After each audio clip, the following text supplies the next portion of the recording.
আমার সাক্ষী আছে। কে তোমার সাক্ষী? নিয়ে এসো তাকে, এই মুহূর্তে তাকে তলব করো। জি জনাবে মালিক, অবশ্যই আমি সাক্ষীকে হাজির করে সত্যটা প্রমাণ করে দেব। সে না আমাকে চেনে, আর বানু জুলেখাকেও চেনে না। সে না আমাকে সমর্থন করবে, আর এমনও নয় বানু জুলেখার সাথে তার কোনো দুশ্মনী রয়েছে।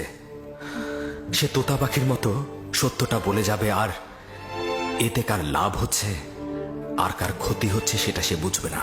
সে কে? শাস্তি পাবার পূর্বেই তাকে এখানে তলব করো। আমার সাক্ষী সেই শিশুটি যার কান্না আপনি এখনো শুনতে পাচ্ছেন। তুমি কি আমার সাথে ঠাট্টা করছো? না জনাবে মালিক, আপনার কাছে আমি তাগাদ করছি, ওই শিশুটিকে দয়া করে এখানে নিয়ে আসুন, তাহলেই সত্য প্রমাণিত হয়ে যাবে। একজন নবজাতক সাক্ষী দেবে? সে তো এখনো কথা বলতে শেখেনি। ঠিক আছে, বলুন তাকে নিয়ে আসতে।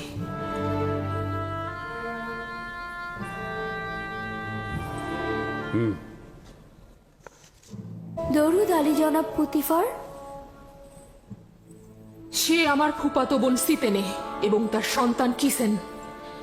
বলো তাকে সাক্ষী দিতে। কিসেনের কথা বলো। যা তোমাকে খোদাতলা শিক্ষা দিয়েছে তা তুমি এখানে বলো।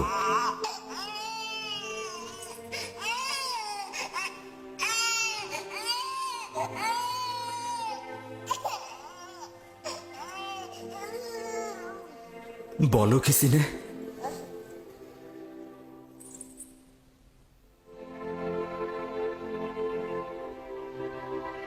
একাত্মবাদী খোদার ফরমানে তার একটি বাক্য বলবো। পিরান সামনের দিক থেকে ছেঁড়া থাকলে জুলেখা নিষ্পাপ, ইউসুফ গুনাহগার।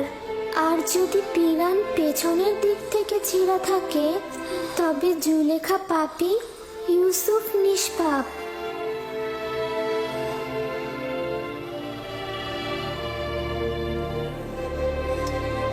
তুমি কি করে কথা বললে লক্ষ্মী সোনা আমার?